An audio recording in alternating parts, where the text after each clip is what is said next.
We are going, heaven knows where we are going, but we know within, and we will get there. Heaven knows how we will get there, but we know we will. It will be hard, we know, and the road will be muddy and rough, but we'll get there. Heaven knows how we will get there, but we know we will. Oh yeah, yeah, oh yeah, yeah, oh yeah, yeah, oh yeah, yeah. We are going, heaven knows where we are going, but we know within, and we will get there. Heaven knows how we will get there, but we know we will. Oh yeah, yeah, oh yeah, yeah, oh yeah, yeah, oh yeah, yeah, oh yeah, yeah, oh yeah, yeah, oh yeah, yeah, yeah, yeah, oh yeah, yeah, yeah, yeah, oh yeah, yeah, yeah, yeah, oh yeah, yeah, yeah, yeah.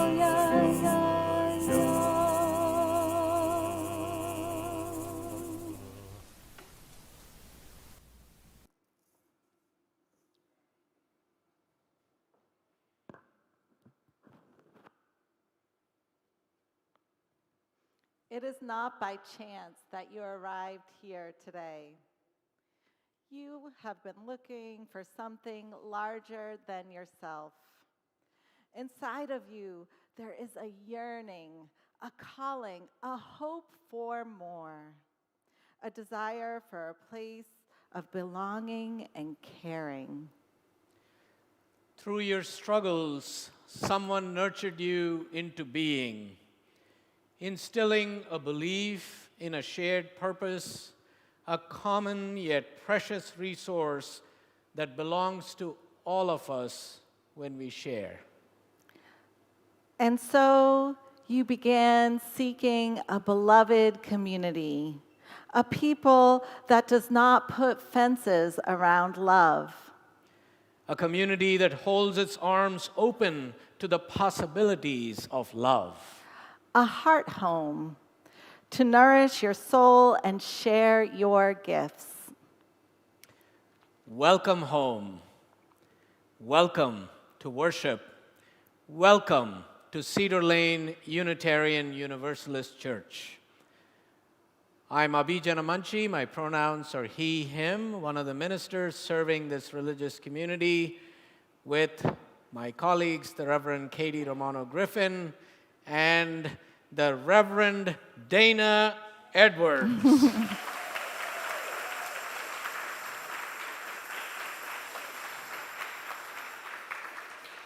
Who was ordained yesterday right here in this sanctuary, in this joyous, inspiring service of ordination that Cedar Lane and the UU Church of Annapolis joined together in. And what a joyous occasion it was. Welcome, Dana, Reverend Dana. Thank you. Thank you very, very much.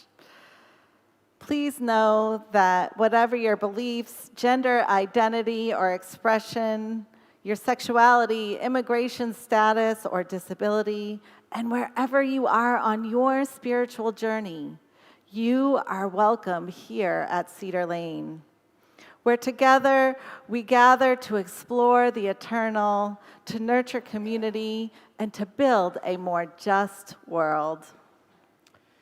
And if you're new or feeling new this morning, and you're present here in the sanctuary and are comfortable raising your hand, we would love to welcome you. Looks like, oh, welcome. We're glad to have you.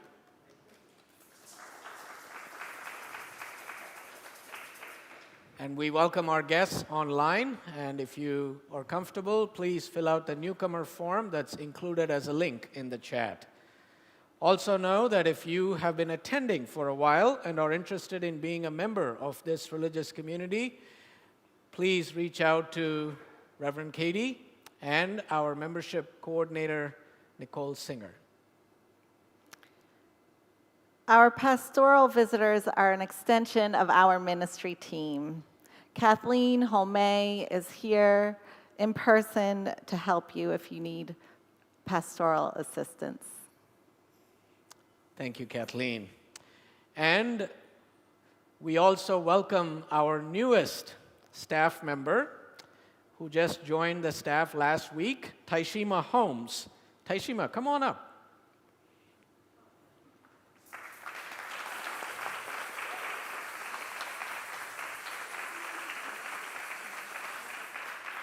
Taishima is joining our staff team as our new coordinator of communications and office management.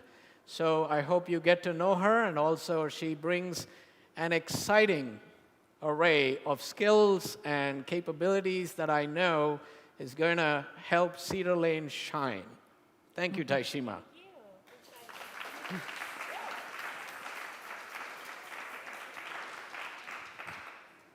We also welcome our new members who are recognized in a wonderful new member recognition ceremony this week.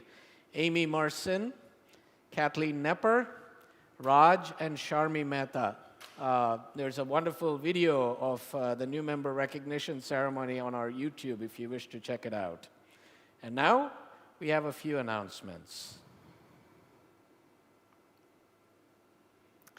An online celebration of life service for longtime member Sherry Wunderlich will be held today at 3 p.m. on Cedar Lane's YouTube channel. All are welcome. Join us next Sunday, October 17th at 4 p.m. for the first concert of Cedar Lane Concerts, Yoga Nidra with the musicians Aks and Lakshmi. Aks and Lakshmi perform electronic devotional or bhakti music, and Aks is a renowned composer, vocalist, and he's also a student of Oscar-winning composer A.R. Rahman, who composed the music for Slumdog Millionaire. And Lakshmi is a vocalist and a scholar with an M.A. in religious studies from Stanford. And in light of COVID-19, they had developed this unique Yoga Nidra experience, which is a concert of meditative mantras and bhajans, which are Hindu devotional songs that take listeners on a full-body relaxation. And we're going to be offering this online and in person. And if you're interested in joining others here in person, please reach out to Jenny Lynn Moyer at music coordinators at cedarlane.org. And you'll also be getting a taste of what the music is like as our postlude today. And join Indigenous and multi-faith leaders for a week of peaceful civil disobedience, October 11th through the 15th, and Global Days of Action on October 17th and 18th. In Washington, D.C., to demand that this administration stop all fossil fuel projects and declare a climate emergency.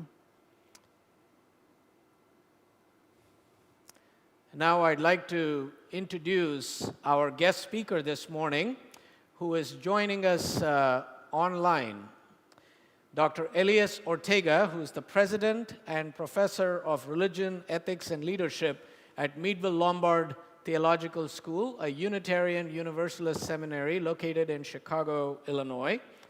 Dr. Ortega is also a member of the UUA's Commission on Institutional Change.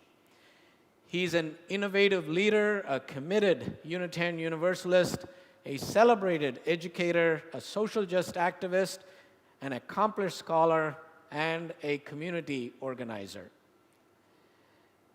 And we are honored and delighted to hear his message today. And as we enter this time of reflection and remembrance, community and connection, we acknowledge that we gather as Cedar Lane Unitarian Universalist Church on the traditional lands of the Nacotchtank people from which the name Anacostia is derived. They were a part of the Piscataway group of tribes. We honor that the indigenous people of this land were here before us, are here with us now, and will be with us in the future. and we continue to honor with gratitude the land itself and the people who have protected it through the generations. We remember those who were enslaved and worked this land without choice or reward.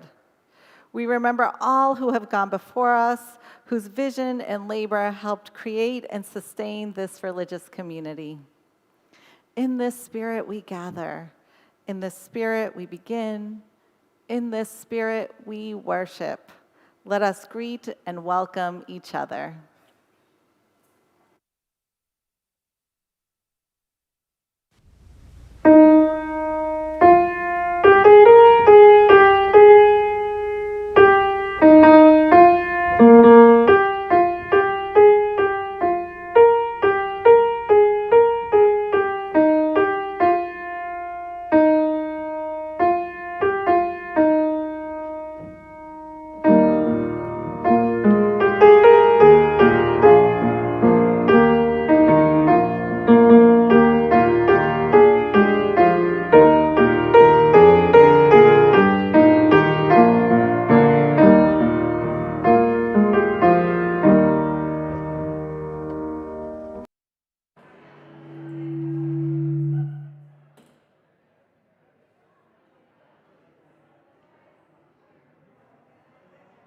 Hello, everybody.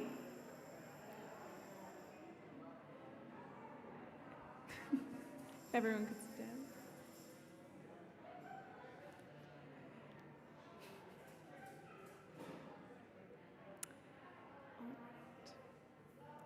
Well, good morning. My name is Stephanie Williams. My pronouns are she, her, and I am your worship associate for today's service. It's good to be back. As our minister emeritus, Reverend Ken McLean, kindles the chalice, please share in the chat where you are lighting your chalice from. As we light our chalice this morning, we rekindle the spirit of living meaning. We celebrate by the warmth of its fire and the depth and breadth of our religious community. We celebrate by the light of its fire the faith that we share. As I light this chalice, I would like to dedicate it to friendship and to share with you a brief story. 70 years ago, when I was working in the post office in Los Angeles for the Christmas season, I made two friends who stayed my friends forever. George and Booker had been in the Army in Europe in segregated units before Harry Truman desegregated our armed forces. I think many people today do not realize that all those men and women who served in our armed forces during the Second World War were segregated. They were in black units. And that's where George and Booker met. And they became my friends. We gathered every Friday night for years. And they taught me about race and many other things. And we shared our lives. Booker died before I left California. I did his memorial service. But this week I got a surprise phone call from George. And as I celebrated 95 years, George is 100. So what a great gift it was to share conversation with that marvelous old friend who taught me so much. And That's what I think of as I dedicate this candle to friendship.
Trust the seeds, although they lie in darkness, stirring beyond your watchful eye, though they may not flower,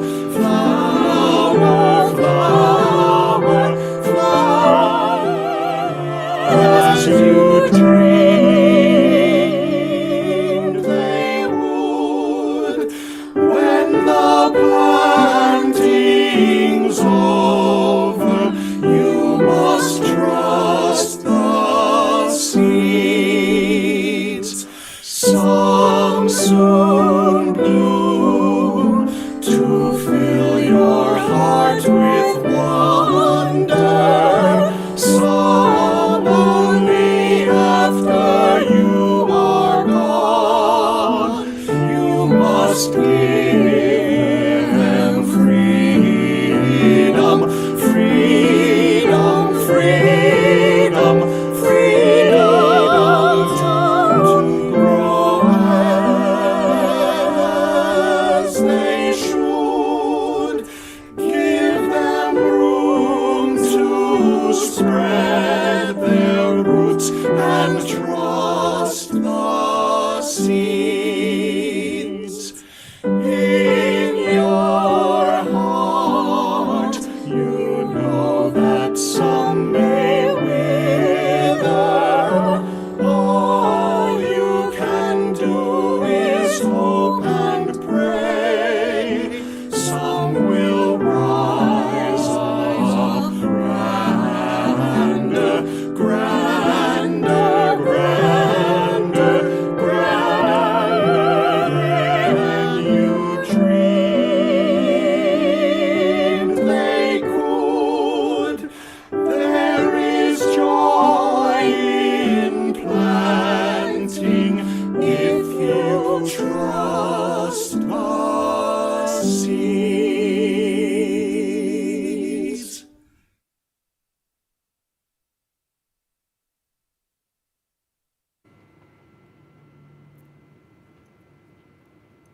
Sorry. All right. Let's take a moment and center ourselves as we enter into this moment, breathing deeply. Deep breath in, deep breath out. Awesome. Calling upon all of the sources of love that are within, among, and around all of us now. We gather in this sanctuary of caring across both time and space, a place that is set aside for sanctuary amid all of the many challenges that we have in life. A center from which we may gather strength to face these challenges with courage and hope, faith and love, In this time of reflection, we lift up those in our community and beyond who are living through significant passages, the small and extraordinary milestones of life. Within our own Cedar Lane community, of course, we wish Reverend Ken McLean a very happy 95th birthday. Happy birthday.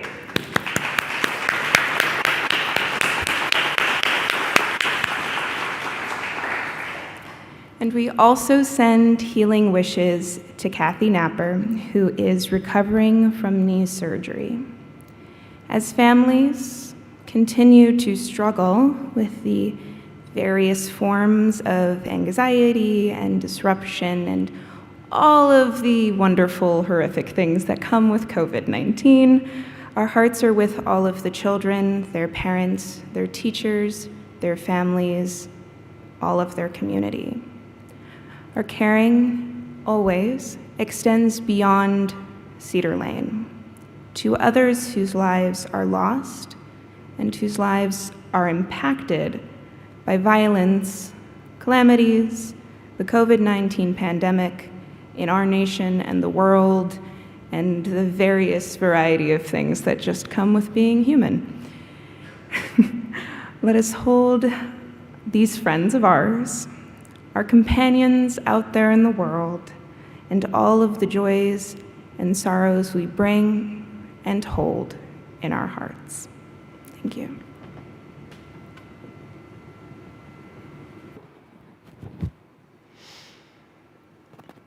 Let us gather up the joys and sorrows of this community, those that we have heard and those that remain in our hearts, those that are filling the chat online, those represented by the candles here. Let us bring them together, gathering them in our hearts.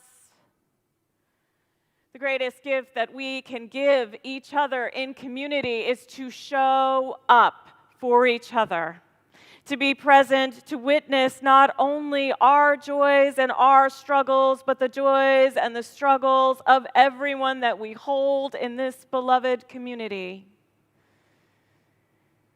Source of all, source of love, moving in as through and around all things, as each beat of our heart continues, may we develop a deeper love and compassion for ourselves and for others. With each beat of our hearts, may we open our inner eyes and our inner ears to the suffering of ourselves and others, and to your still small voice, which tells us that we can love more, love ourselves more, love others more, appreciate those beside us more, appreciate the ancestors who came before us more, the elders who are with us more, and the generations before us more. May it be so. Amen, and blessed be. In the silence of these moments that we now hold together, those of us who are mourning a loss or marking the anniversary of a loss are invited to rise in body or in spirit, or to share your names in the chat. Let us enter the silence together.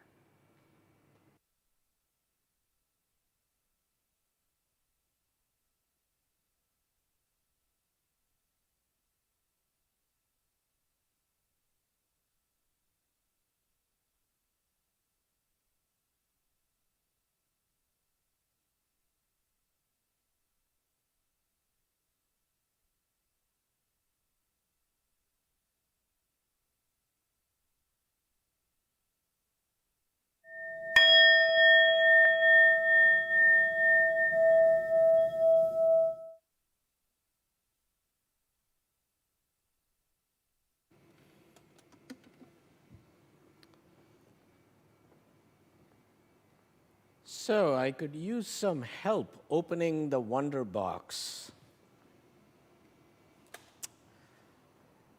Elsie, Leo, one of you, would you like to come up? Okay, Leo's not feeling up to it, so it's up to you, Elsie.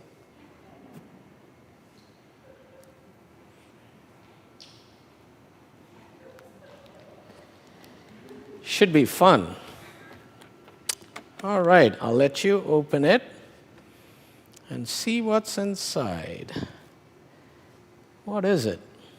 A bird. Now let's see. Is this on? There we go. It's a bird. Now, what kind of a bird do you think it is? Hummingbird. All right, it is a hummingbird, and it is just a beautiful hummingbird. Now, Elsie, did you know that the hummingbird is one of the smallest birds? I did know that. Yeah. Yeah. And the name humming in its name comes from the humming sound that it makes when it flaps its wings, right? Yeah. You've seen a hummingbird. Yeah, I have. And they love nectar from flowers, and that's how they go about it. And those wings are flapping really fast. Yeah. Now, there's a beautiful story about a hummingbird. And this comes to us from Ecuador. And it's a beautiful story with a really important message that now we're going to hear from the musician Leah Morris, who is going to share the story and also sing a song about the hummingbird. So, Cool. all right, thank you. Welcome. Appreciate your help.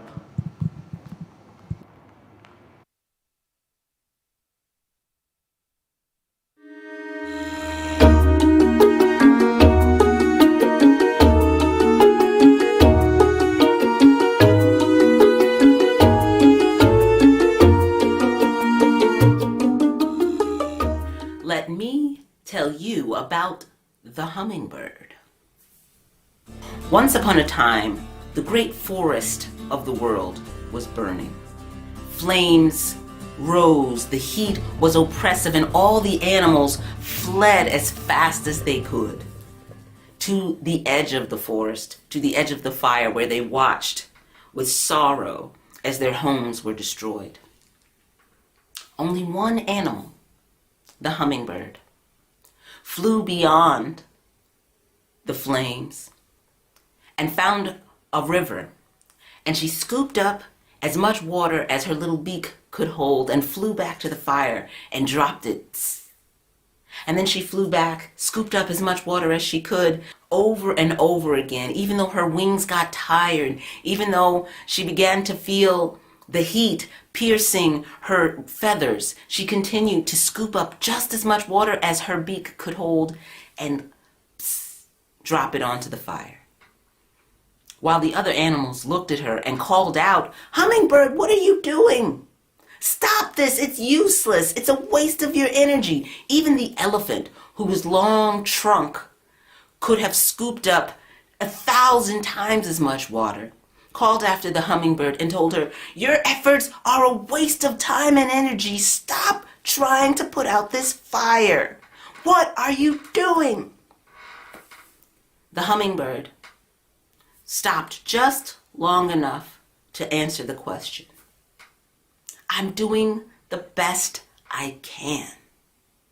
That story was told by Dr. Wangari Maathai, whose tireless efforts to build up her community, to plant trees, to be part of putting out the fire that we often lament about in our world, will be remembered for generations.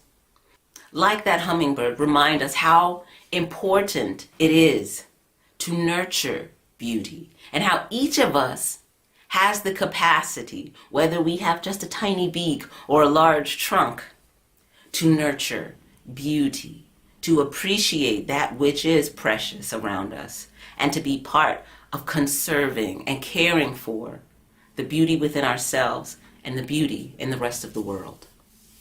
This story inspired this song.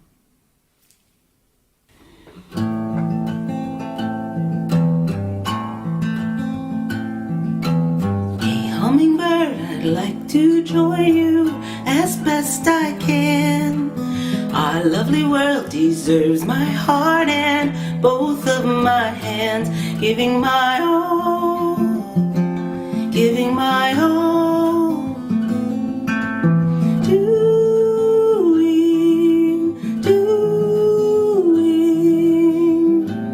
You find me doing the very best that I can.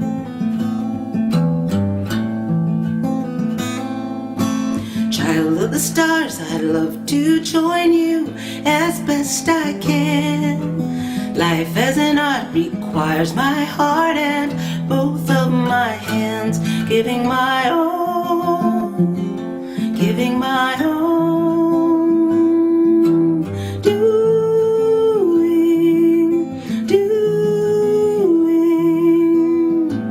You find me doing the very best that I can.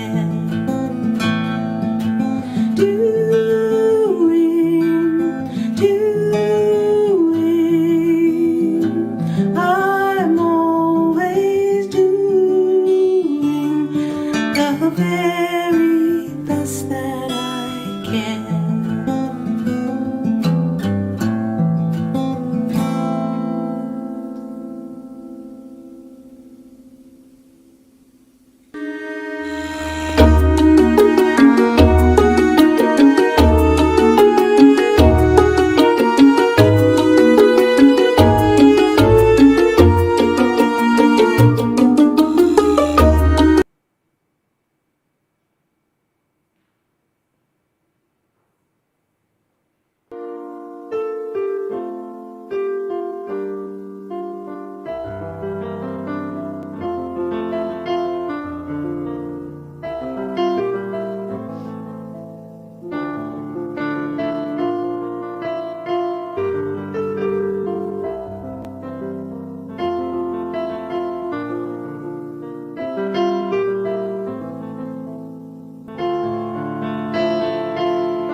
Each Sunday, we take up an offering to support the mission and the ministries of Cedar Lane. And we always choose a community organization that is in alignment with our mission and our vision. Today, our Share the Plate offering is in support of Meadville Lombard Theological School. Now, we have only 2 Unitarian Universalist identity schools. Meadville Lombard is one of them, and supporting a seminary is an important way to grow Unitarian Universalism, to ensure that our saving faith continues into the future. Now, of those 2 UU identity schools, I want you to know that nearly 50% of all graduating seminarians are coming out of Meadville. And Cedar Lane, you have a long history of doing shared ministry with Meadville alums. Reverend Abi Janamanchi, myself, Reverend Dana Edwards, Reverend Archine Turner, community minister for Cedar Lane. But wait, there's more. The Reverend Mark Morrison Reed served as an intern right here in this congregation. The Reverend Bobby Nelson, the Reverend Heather Janulis. And did you know that honorary doctorates were awarded to the Reverend Ken McLean and the Reverend Abi Janamanchi? And there's another important piece of information for you to understand. A forerunner in religious education, Sophia Lyons Foz, was ordained right here in this congregation in 1959. And her work continues at Meadville Lombard through the FOS Collaborative, which is a source of religious education, innovation. Your generous gift today, it makes grants possible to defray some of the costs of a seminary education. Your gift will help ensure a bright future for Unitarian Universalism. I invite you to please give generously by text, online giving, PayPal QR code, by mailing a check to the church, or by sharing in the offering bowl in the back of the room. And know that however you choose to give today, we are grateful for your generosity and your support. Our Share the Plate offering will now be given and gratefully received.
For the many gifts that we bring and share to make this a beloved community and to bless the world, may we be grateful. Our reading this morning is from the poet Mary Oliver.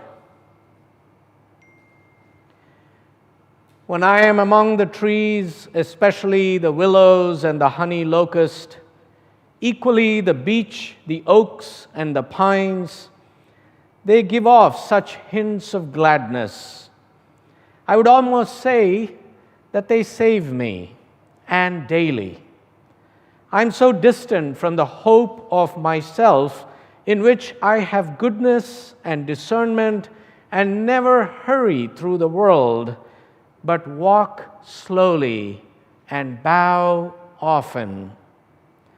Around me the trees stir in their leaves and call out, "Stay a while." The light flows from their branches, and they call again. "It's simple," they say, "and you too have come into the world to do this, to go easy, to be filled with light and to shine." To go easy, to be filled with light and to shine.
Beloved Cedar Lane community, it is my pleasure to bring greetings from Meadville Lombard Theological School.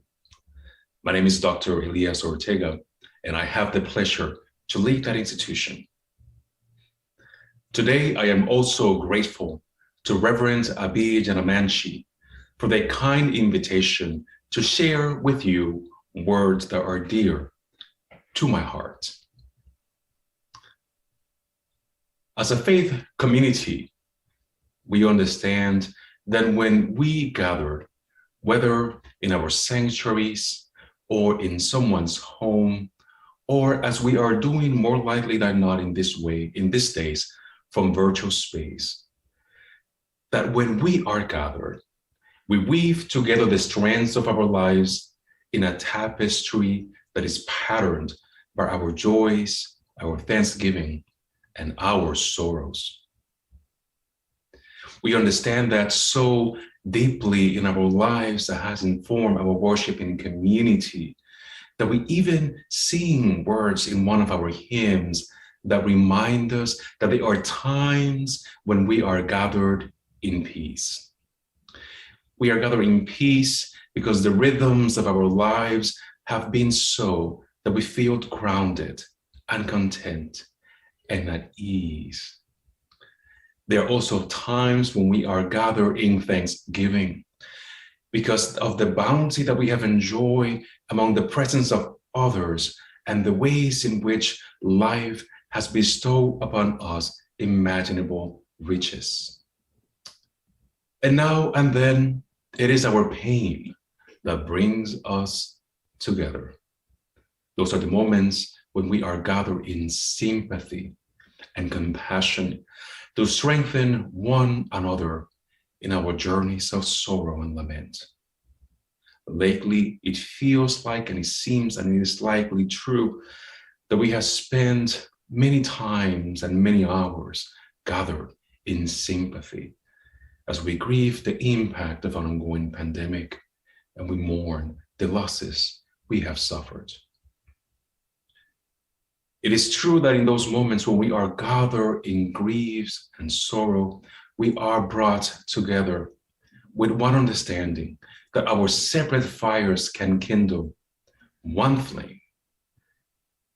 And as such, in the light of that flame, we are brought in to witness to the mystery of the hour.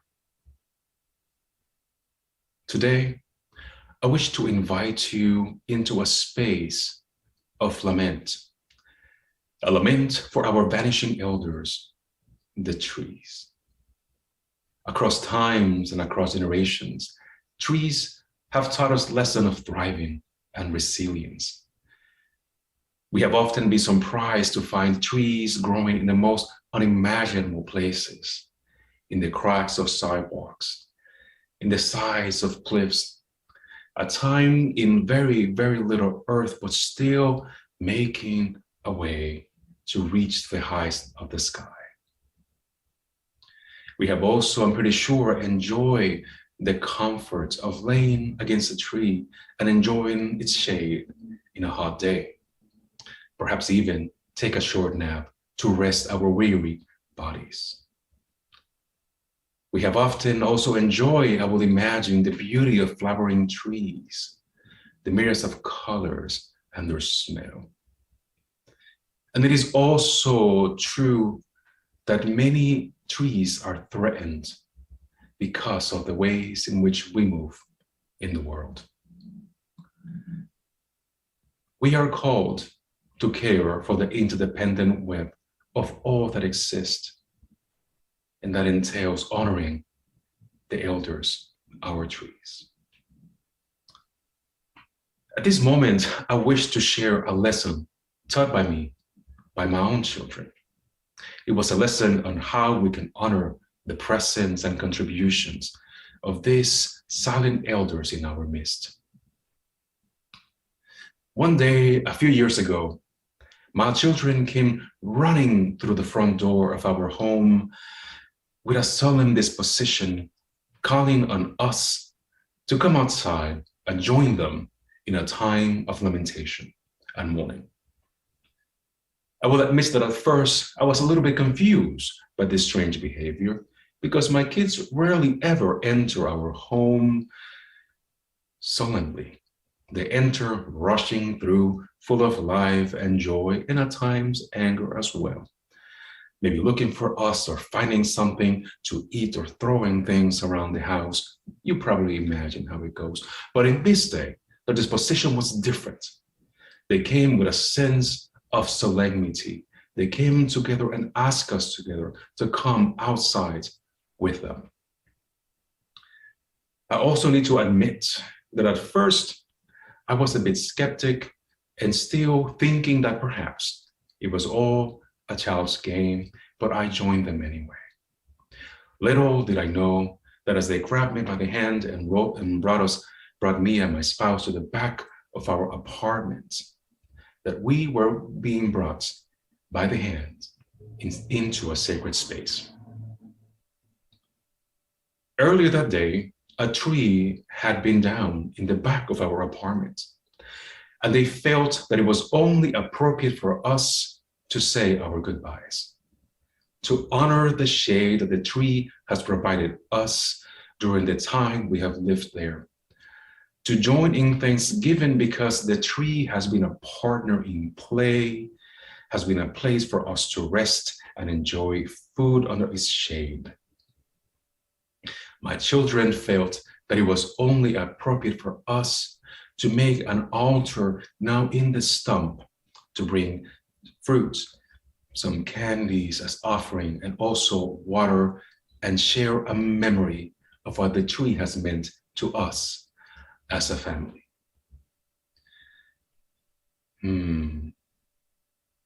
My children knew that the tree was downed because it was not a healthy tree. It was hollow in the center, and in all likely it will fall during a winter storm.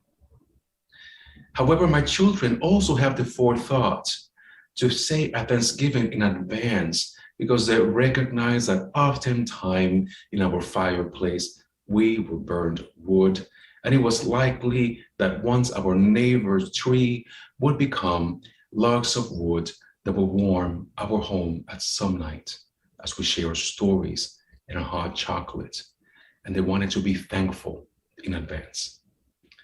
That was a deep lesson for our family. It also helped me to recognize and not take for granted the sage neighbors all around us. In the same space in which we live, there was a magnificent copper beech. This ancestor had lived in that community over 200 years.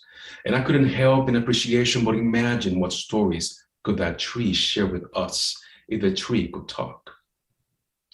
It will tell stories probably about human joys and also our follies, in how our actions have disrupted an ecosystem that was at one point vibrant with swamp life and now drained, so that we humans could enjoy apartment buildings and parkings and place to shop and engage in exchange.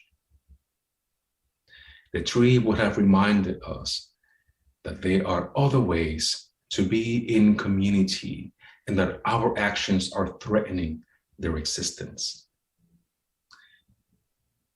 Forests are essential to our existence and our survival. They provide a rich niche for biodiversity. They provide for food. They also provide water. According to the Food and Agricultural Organization of the United Nations, forests cover over 31% of our planet's landed area. We might be surprised that 5 countries account for over 50% of the world's forests. It should come to us as no surprise, given landmass, that nations like the Russian Federation, Brazil, Canada, the United States of America, and China are not only the countries where over 50% of the world's forests reside, but are also countries responsible for most of the loss of our forest. It is our need to consume, and more than consume, to waste, that leads to this ongoing deforestation. In spite of the truth that forests provide us water, ways to make a living, and of course, food, we often take it for granted and see them as a place to exploit, a place from which we can extract without being good stewards. It is that need for us to sustain our ongoing expectation to have the food that we want, when we want it, and how do we want it, that may end up threatening our very ability to subsist. In our planet, so far, there are known 60,000 of tree species, such a rich and big family. But we should stop and we should lament that close to a third of those species of trees are threatened. And of those, at least 1/6 are seemed or deemed to be critically endangered. This means that it is likely that in our lifetime, many of our ancestors, the tree, will have vanished from our midst, and other generations will not be able to enjoy their plenty. It is likely that the ways in which we move through the world would lead us in a planetary desert, with no shade, with no water, with no food. Agricultural expansion continues to be the main driver of deforestation and the loss of biodiversity, and we continue to consume and consume without precedence. And I wonder, what will be the witness against us if our ancestors could speak? And as I'm reflecting of this, to mind comes a poem by Lucille Clifton titled Generations. And I would love to share that poem with you. And it goes as this. People who are going to be in a few years at the bottom of trees bear a responsibility to something besides people. If it was only you and me sharing the consequences, it would be different. It would be just generations of humans. But this business of war, these war kinds of things are erasing those natural obedient generations whose ignored pride stood on no hind legs, begged no water, stole no bread, did their own thing, and generations of rice, of coal, of grasshoppers, for their invisibility, denounce us. For their invisibility, denounce us. I take a moment to pause and think about this poem. Think about these words. The poet Lucille Clifton reminds us that in this world, you and I, those of us of humankind, will one day pass and be at the bottom of trees. She also reminds us that if it was just you and me, just humans, it would be only our passing through the world and it could be almost inconsequential. But the problem is that our passing through the world oftentimes wreaks destruction into those silent witness, the grasshopper, the tree, the grasses, and our passing, they nurture and destroys them. And their invisibility, the silence that the laws leave behind, is a witness against you, against me, against us. We humans are the kind of beings that engage in what the poet calls these war kinds of things, without a mind that someday we will rest at the bottom of trees.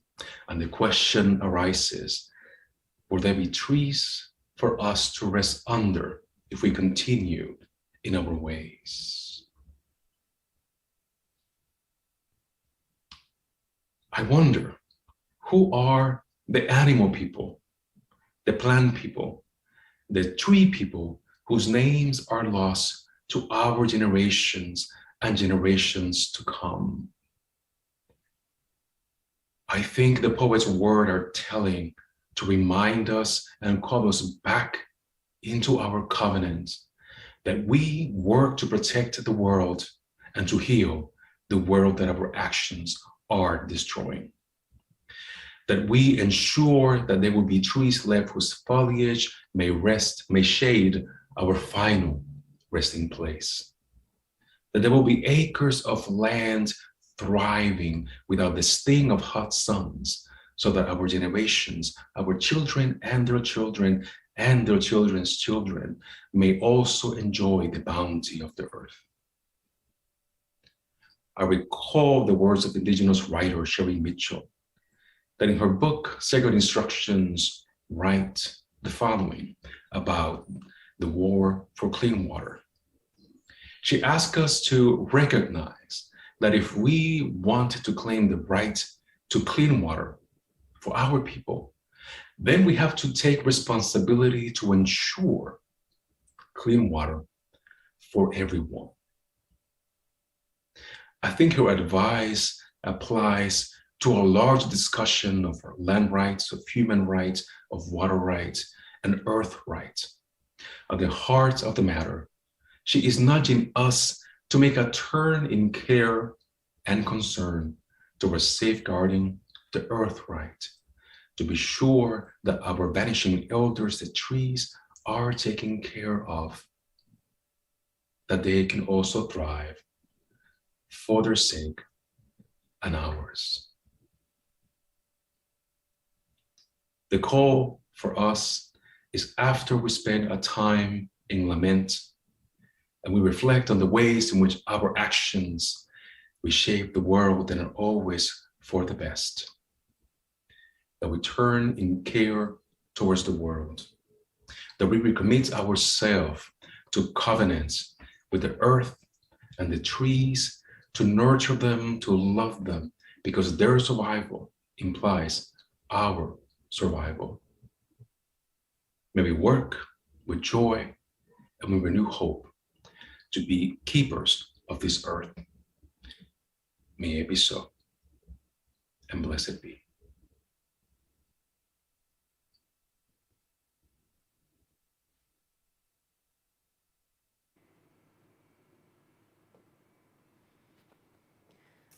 What a powerful and timely reflection, particularly as we enter into this week of climate justice in DC, our own backyard, where we have the potential to make such an impact by joining with others coming into town to act for justice and save our silent elders. As we come to the end of our time together, we know that everything we do here is an expression of how we want to be with one another and how we want to be in the world, who we want to become. You can find out more about all that we do here at Cedar Lane and as a community in our e-news. You can get connected with the things that we do there, the things that help us express our values. We also want to express our gratitude for everyone who creates this community, for each and every one of you online and at home. Thank you, Dr. Elias Ortega. Thank you, Reverend Dana Edwards, Reverend Abi Janamanchi, Stephanie Williams, Worship Associate, and Leah Morris. Thank you to our co-music coordinators, Dr. Jasmine Lee and Jenny Lynn Moyer. Thank you to the Cedar Lane Choir and the virtual choir production team led by Kevin Miller. Thank you for the inspiring music. Thank you to our AV team, Mike McCrickard, Mike Morse, Barb Thompson, and Ariel Mora. Thank you for those beautiful slides. Thank you to Jose and all of our facilities staff, our hospitality volunteers, our membership volunteers, all of our staff, our religious education staff and volunteers. Thank you. Thank you, Karen Kuhl, for today's gorgeous flowers. I hope that you will join us for coffee and conversation after service today, either in the courtyard if you're here in person or on Zoom after the service. The URL for virtual coffee hour is going to be in the chat. And next Sunday, I hope that you will join me and the entire partner church team at Cedar Lane as we honor and remember and celebrate the 25th anniversary of our partnership with our congregation, our sibling congregation in Transylvania. And then next Sunday after service at 4 p.m., I truly hope that you'll join us for the concert, and you're going to get a sneak peek on that concert with today's postlude.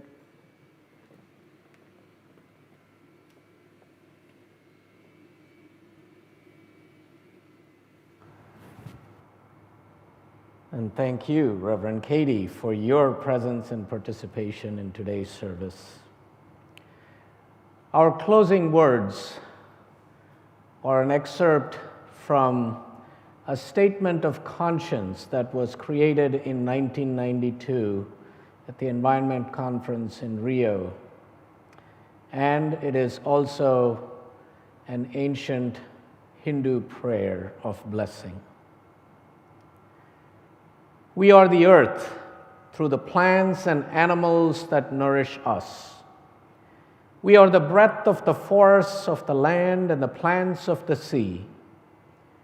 We share with these kin a common history written in our genes. We are interconnected, using, cleansing, sharing, and replenishing the fundamental elements of life. And so may there be tranquility on earth, on water, in fire, in the wind, in the sky, in the sun, on the moon, on our planet, in the trees, in all living beings, in the body, in the mind, and in the spirit. May that tranquility be everywhere and in everyone. Peace, peace, peace. Would you join me in the spirit of prayer and let these ancient words flow through you? Om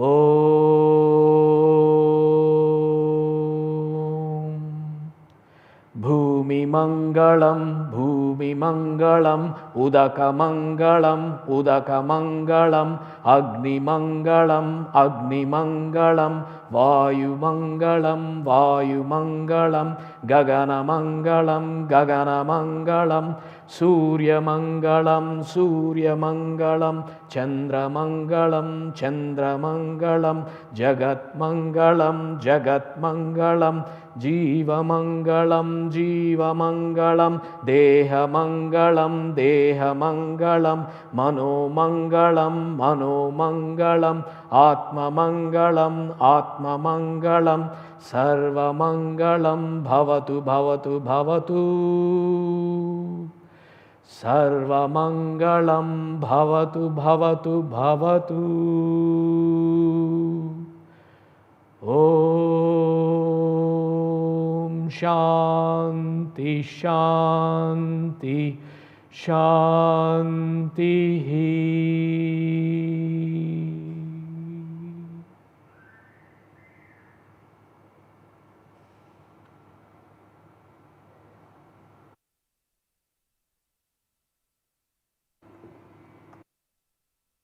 ॐ भूर्भुवस्सुवः तत्सवितुर्वरेण्यं भर्गो देवस्य धीमहि धियो यो नः प्रचोदयात् ॐ गङ्गणपतये नमो नमः श्रीसिद्धिविनायक नमो नमः अष्टविनायक नमो नमः गणपति बाप्पा